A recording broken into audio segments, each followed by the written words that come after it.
Hello friends, welcome to video lecture of Computer and Network Security subject. Myself Nikul Jaiswal, lecturer in Computer Engineering, Sri KJ Polytechnic, Bharuch. So this lecture will be our first lecture in unit number 3. So unit number 3 is cryptography and public key infrastructure. So basically in this unit we will see encryption and decryption techniques to provide security to our information. So in this particular unit, these are the major topics that we are going to discuss. First is introduction to symmetric and asymmetric encryption, then various encryption algorithms, then transposition techniques, then hashing functions, then asymmetric encryption, and it is also called as a public key encryption. Then centralized and decentralized infrastructure for public key infrastructure and trust models. So these are the various topics that we are going to discuss in this unit.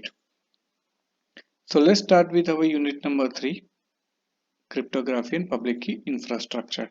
So first of all, we will start with this lecture with OSI security architecture. So in the OSI security architecture, there are basically three parameters. First is security attack, second is security mechanism, and third is security services. So security attacks are the attack that can be performed on our information or computer systems. Now, to prevent this attack, we will use these security mechanisms. And to create these security mechanisms, we will use these security services. So this is the OSI security architecture. So security attacks, we have already seen there are two types of security attack, passive attack and active attack. So in the passive attack, no damage to the information will be done, and in the active attack, the damage on the information can be done. So these are the attacks that can be performed on our information. Now security mechanism. Now this is the mechanism that will help us to prevent these attacks. So to prevent these attacks, we will use this security mechanism. So to prevent the security attack, we can use the authentication, we can also use the access control, we can use the data integrity, we can use the data confidentiality, and we can use the non-repudiation. So in the authentication, the user will be authenticated whether it is a authentic user or not. In the access control, we will provide the access control to certain users. That means some of the user can access this information. That kind of security mechanism will be available in access control. Next is data integrity. That means unauthorized modification will not be permitted. Then data confidentiality. That means unauthorized access to the information will not be permitted. And non-repudiation. That means if I send some information to another user, after sending that information, I can't deny that I didn't send that information. So that situation will be called as a non-repudiation. Now to implement this security mechanism, we will use these security services. Now to develop this mechanism, we will use the encryption, we can also use the digital signature, and we can also use the authentication mechanism. So this is the OSI security architecture. So in the OSI security architecture, there are main three parameters. First is security attack, security mechanism, security services. So security attacks are the attack that can be performed on information or computer system. Security mechanisms are the mechanisms that will help us to prevent these attacks, and security services are the services that will help us to develop the security mechanism. So this is the OSI security architecture. Now let's start with our topic, that is cryptography. So the art of protecting information by transforming it into an unreadable format called ciphertext. Clear? So the art of protecting information, or the process of protecting information by transforming it into unreadable format. That means we are going to transfer our plain text or information in such a way that nobody can read it. That means only authentic person can read that information, but unauthorized person will not be able to read it. So that process will be called as a uh, ciphertext. So the art of protecting information by transforming it, that is encrypting it. So the process will be called as a encryption. The art of protecting, or the process to transform the information into unreadable format, will be called as a encryption, called ciphertext. So we are converting our information into ciphertext. So only those who possess a secret key can decipher or decrypt the message into plain text. So when any user encrypt that data, the key will be used to encrypt that data, and the key will be shared with another authentic user.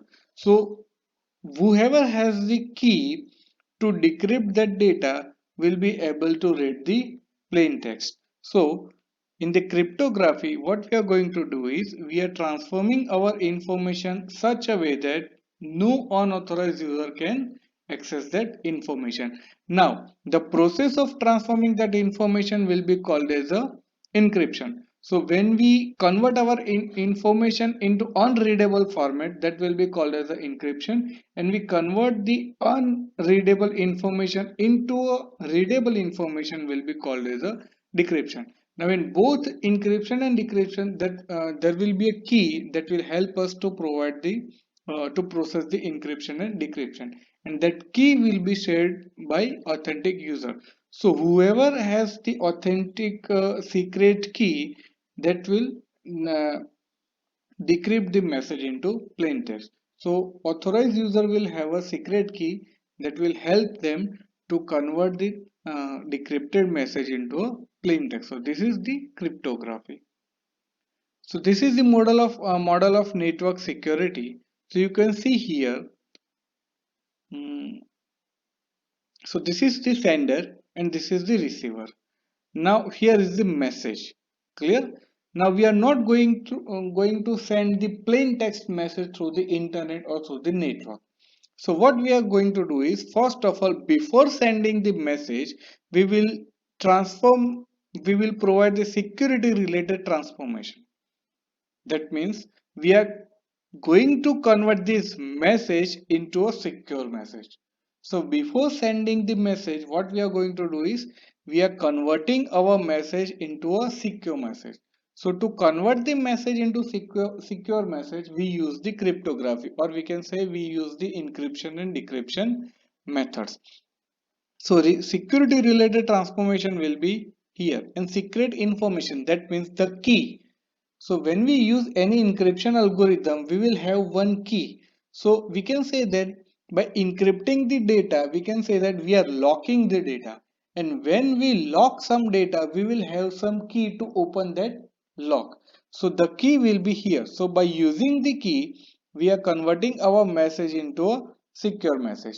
And after converting our message into a secure message, we will send the message through the channel. So that channel will be, we can consider the internet or the computer network will be considered as a information channel.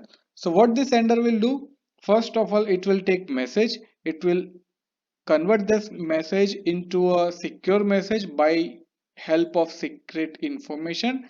Now after converting the message into a secure message, it will transform transform this message to a receiver. Now what the receiver do, receiver will get the secure message. Now the receiver will convert the secure message into a plain text message by using the same secret information. So the secret information used here and the secret information used here will be same. So the receiver will convert the secure message into a plain text.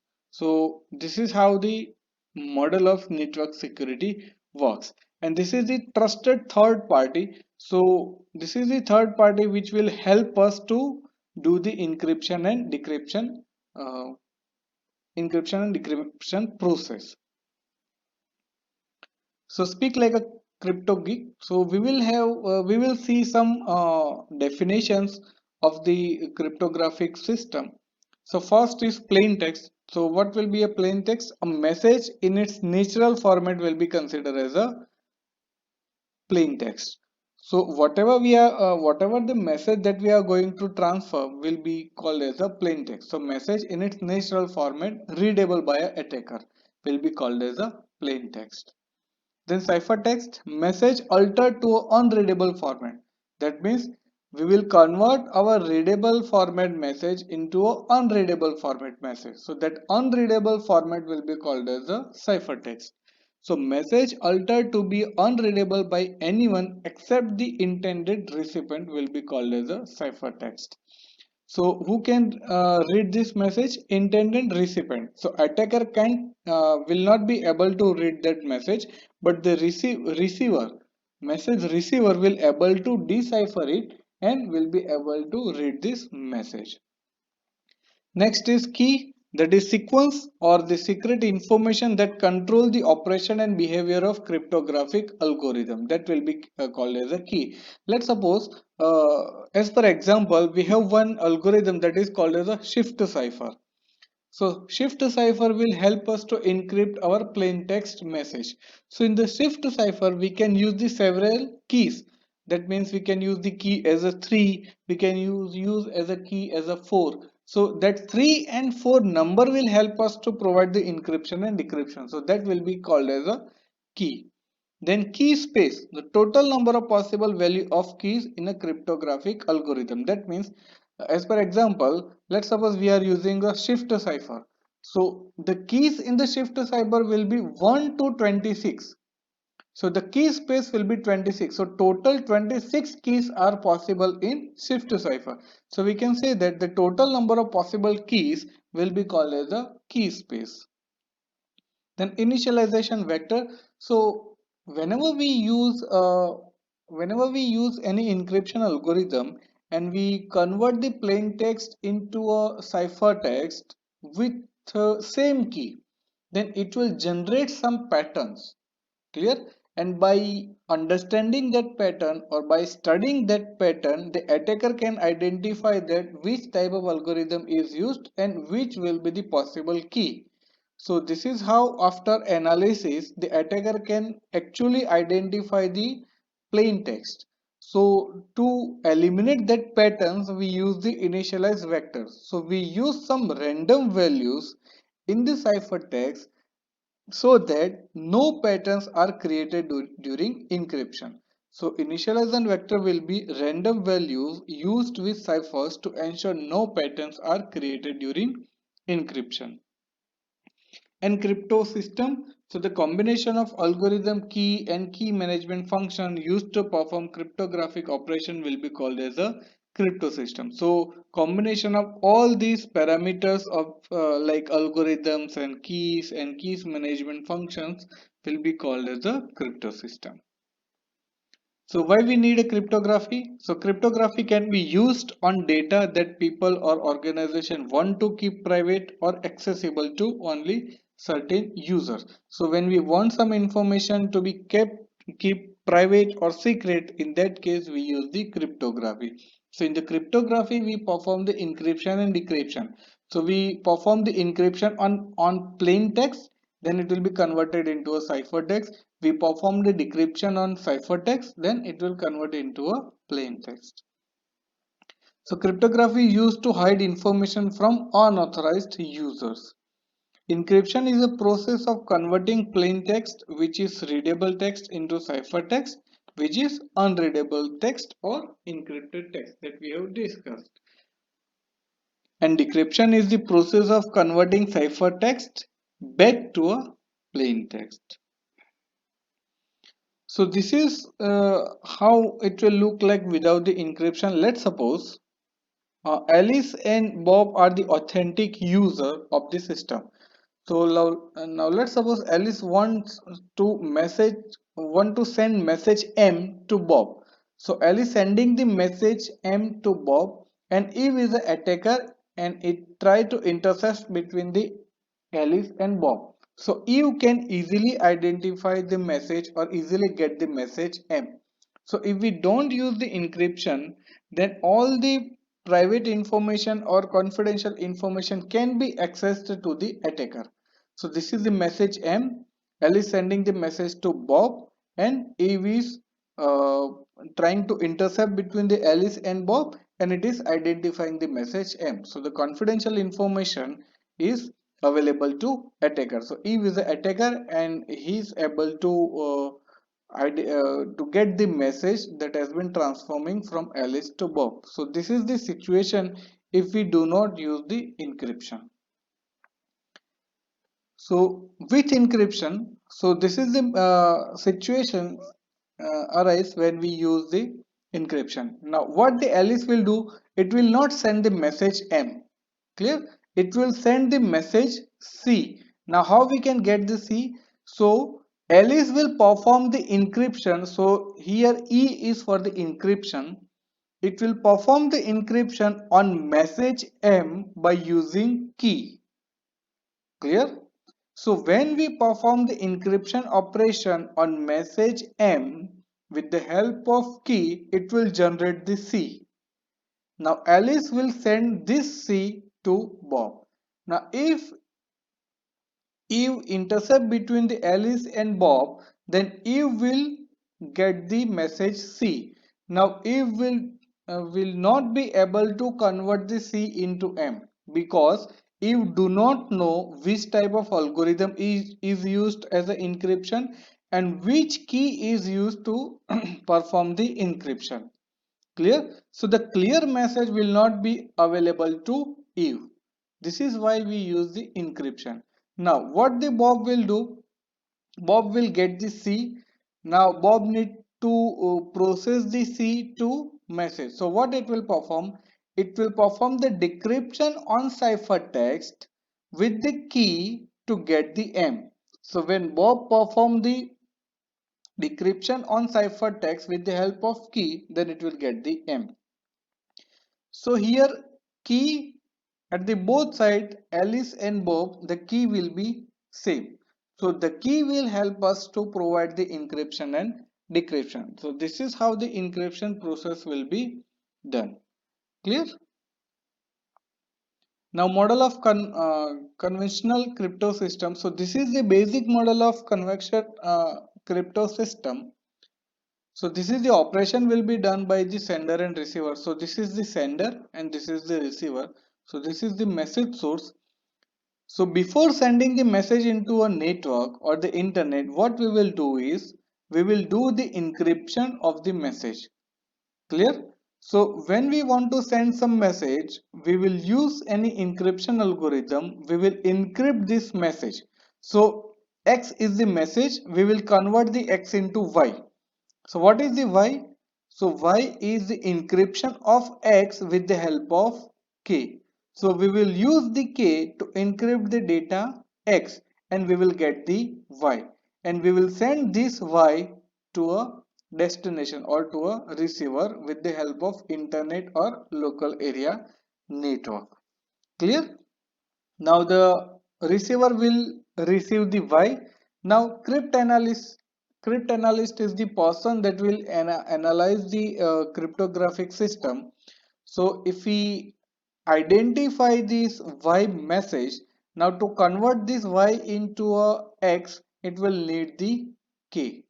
Clear? So without the K, it will not be possible to convert the Y into X. Now that key need to be shared with the receiver also. So when we sender use the key K, the receiver also need the key K to decrypt that data. So that key will be shared via secure channel. Clear? Because we can't send the key in an insecure channel, because with the help of key the attacker can also decrypt the data. So the key will be shared by secure channel. So this is the model of conventional crypto system. This is how we do the encryption and decryption. So this was all about our first video lecture of unit number 3. I hope you did understand all the topics that has been discussed in this video lecture. Thank you so much.